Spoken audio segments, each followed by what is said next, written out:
Muy buenas tardes, compañeras diputadas, compañeros diputados, pueblo costarricense.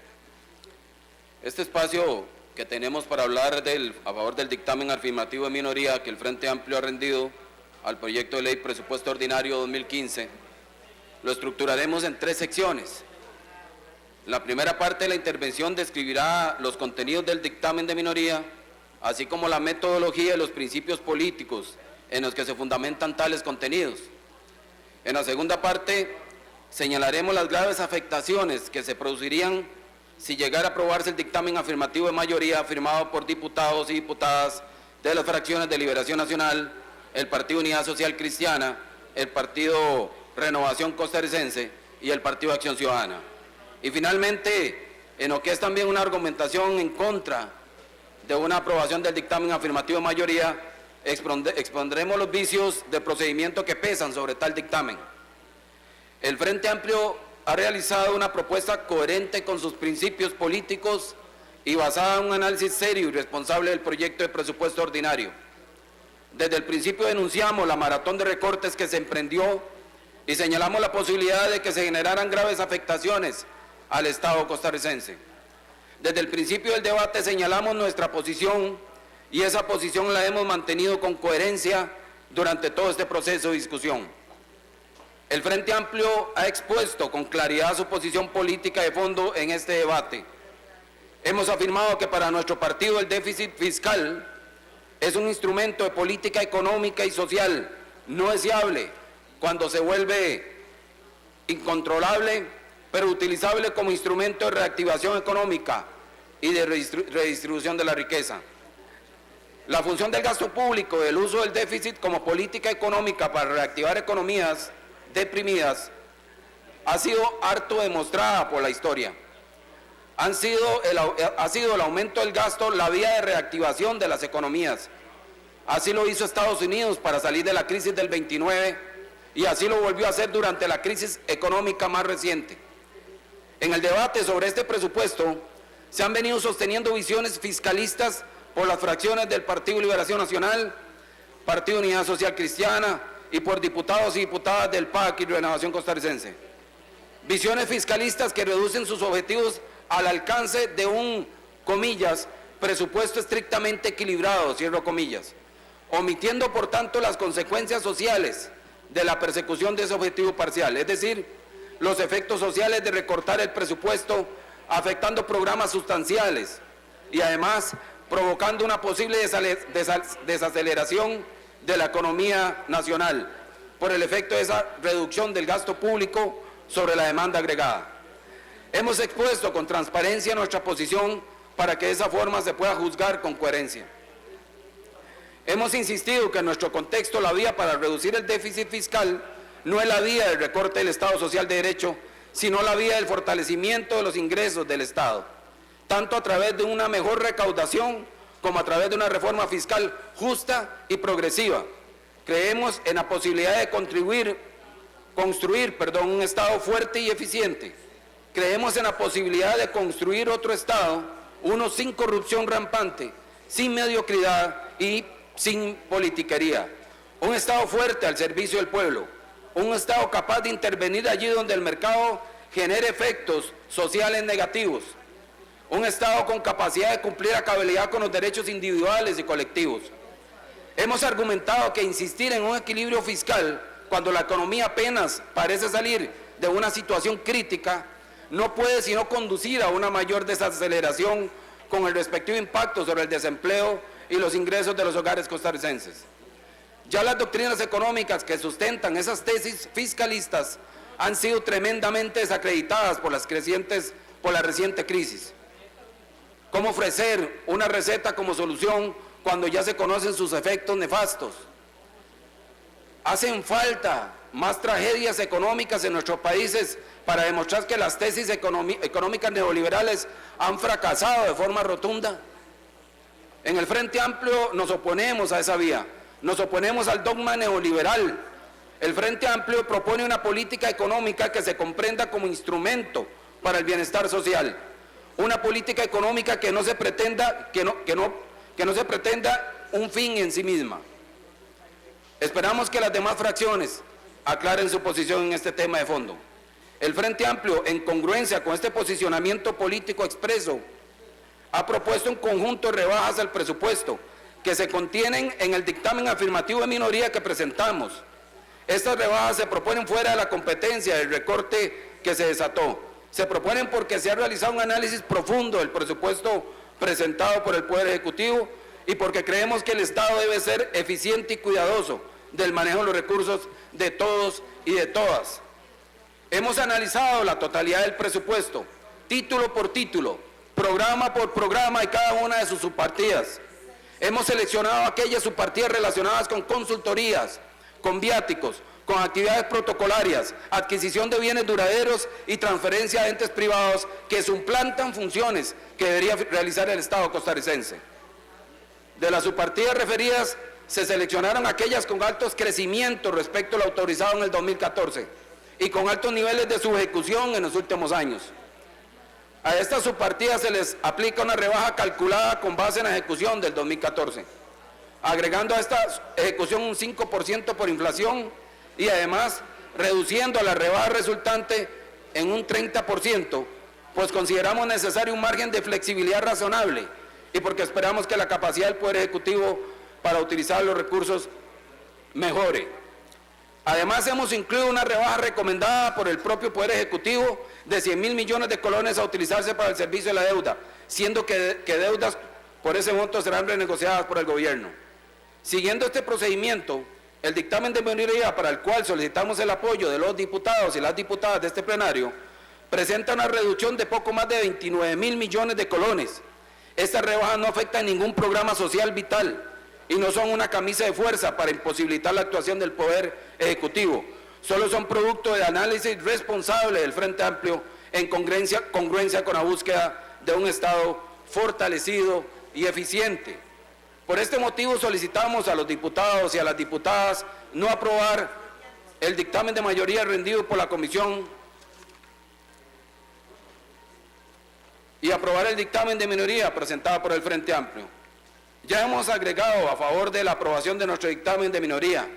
Ahora utilizaremos este espacio para dejar en claro las dos razones por las cuales le solicitamos a las demás bancadas rechazar el dictamen de mayoría que se votará en primer momento. Dos son los núcleos argumentativos por los cuales consideramos que dicho dictamen de mayoría debe ser rechazado. Primero, porque implica una afectación grave al funcionamiento del Estado costarricense. Y segundo, porque sobre el dictamen pesan graves vicios de procedimiento que afectan el fondo del dictamen. A continuación detallaremos esos argumentos por los cuales insistimos en la necesidad de rechazar el dictamen de mayoría de la Comisión de Asuntos Hacendarios y aprobar la propuesta del Frente Amplio. Primero, debemos referirnos a la propuesta de recortes propuesta en el dictamen de mayoría, es decir, el resultado final de la discusión en el seno de la Comisión de Hacendarios. Es lamentable el fruto del trabajo de la Comisión de Hacendarios, sobre todo si consideramos las largas horas de trabajo, el tiempo de análisis de la información, la gran cantidad de audiencias convocadas y recibidas, y en general el enorme esfuerzo realizado por todos los integrantes y las integrantes. Este fruto comienza a gestarse cuando al inicio del análisis el diputado Tom Solís presentó una mega moción que proponía un recorte a todos los títulos presupuestarios por un monto cercano a los 300.000 millones. Tal propuesta conmocionó a los medios de comunicación, quienes anunciaban como la tabla salvadora ante el déficit fiscal el recorte del tamaño del Estado. Se despertó entonces un canibalismo presupuestario, cuya intención de fondo era robarse la atención y obtener ante la opinión pública el preciado título de ser el poseedor de la tabla salvadora o de las tijeras más grandes. Y llegó a tal extremo la competencia que antes de materializarse en una propuesta formal, el Partido Unidad Social Cristiana realizó una conferencia de prensa donde se anunciaba como ganador del preciado título, con un recorte que presentaría por 350.000 millones de colones. Propuesta que, por cierto, nunca fue presentada, aunque posteriormente, ante el compromiso público asumido, presentaron una propuesta por 197.000 millones, con recortes directos por solo 97.000 millones, donde de manera irresponsable machetearon el presupuesto, recortándolo de la mayoría de los ministerios, recortando la mayoría de los ministerios rubros esenciales como electricidad, agua potable, servicios de teléfono, viáticos, y ese recorte lo realizaron sobre todo los ministerios que brindan servicios esenciales, como el Ministerio de Salud, el Ministerio de Gobernación y Policía, el Ministerio de Agricultura, el Ministerio de Justicia y Paz, el Ministerio de Educación, entre otros. Lastimosamente, esta iniciativa fue apoyada por el Partido de Liberación Nacional, por la diputada Epsi Campbell, por el diputado Tom Solís y aprobado al final por la Renovación Costarricense. Deslumbrados por la cifra ganadora, creemos que sin un análisis reposado de los rubros que se estaban recortando y de los programas esenciales que se estaban afectando. Porque no creemos que alguno de los diputados conscientemente hubiera deseado dejar sin agua a las cárceles, o dejar sin combustible a las patrullas, o sin protección al consumidor. Lo cierto es que ante el grito desesperado de los jerarcas de los ministerios, al día siguiente de la aprobación de las mociones irresponsables presentadas por el PUSC, la coalición pro recortes irresponsables se percató de alguna de esas barbaridades y le dio una oportunidad al gobierno de un plazo de 48 horas para que, manteniendo la cifra ganadora, redistribuyera ese monto en otros rubros donde no paralizara por completo las instituciones del Estado. Es de lamentar también la actitud derrotista e irresponsable de algunos personeros del gobierno que de rodillas accedieron a tal petición y presentaron una soga para sus propias instituciones, mociones que redistribuían los montos ya recortados, a pesar de tener fuentes fidedignas de los daños que esto causaría al funcionamiento de programas esenciales para los ciudadanos y ciudadanas de este país. Posteriormente el gobierno reaccionó y presentó una propuesta para ajustar las cifras, pero esta reacción fue ya fuera de juego y no tuvo ningún efecto sobre los resultados. Sobre los efectos concretos de los recortes propuestos en el dictamen de mayoría, nos referiremos desde el Frente Amplio con amplitud durante el transcurso de la discusión que apenas está iniciando el día de hoy. Ahora debemos detallar el segundo argumento en contra del dictamen de mayoría, los vicios de procedimiento cometidos en su construcción. Durante la tramitación de este presupuesto ordinario, la Asamblea Legislativa ha enfrentado uno de los episodios históricos más vergonzosos de irrespeto a los derechos de las minorías.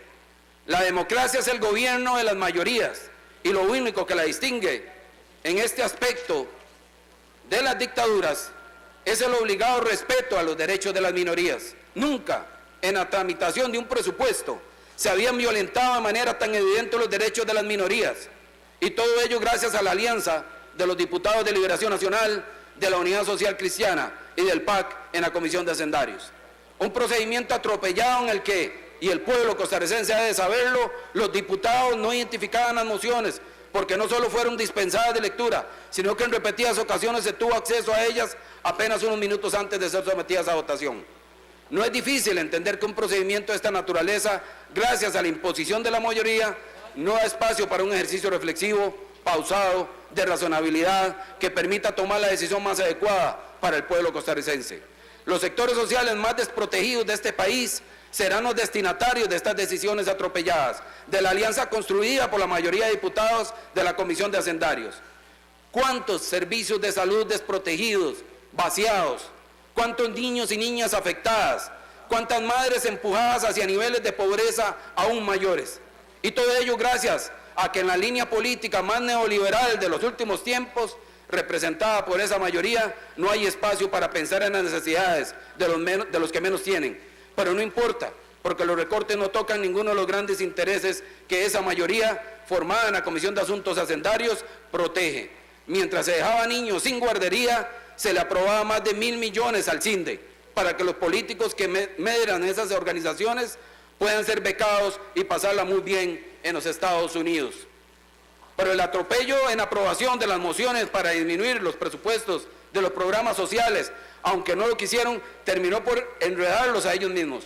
La aprobación irreflexiva y atropellada de 5 mociones permitió que se dejaran subpartidas del Ministerio de Gobernación y Policía y del Ministerio de Salud en negativo, quebrantando el principio de equilibrio financiero, establecido en la Constitución Política. El agravio quisieron resolverlo cuando se dio el verdadero caos jurídico, lo que no podían corregir mediante moción porque ya el plazo había expirado. Quisieron corregirlo mediante resolución, violentando así el procedimiento regulado de manera tan específica y contundente en el reglamento legislativo, vulnerando el derecho de enmienda y el principio democrático. Según la lógica de la mayoría neoliberal, ahora la enmienda legislativa podrá hacerse por resolución y no por moción. Claro, por eso tienen la mayoría. El problemita consiste en que mediante una resolución no pueden variarse la voluntad expresa al momento por un órgano legislativo mediante una votación en firme. Si eso fuera posible, la lógica indica que todo el trabajo que se hace en las comisiones está sobrando en la Asamblea Legislativa. Estos y otros elementos los estaríamos abordando advirtiendo que el dictamen de mayoría es un dictamen que no procede y pedirles el apoyo para que apoyen ese dictamen responsable que hizo el Frente Amplio de minoría por el beneficio del país. Muchas gracias.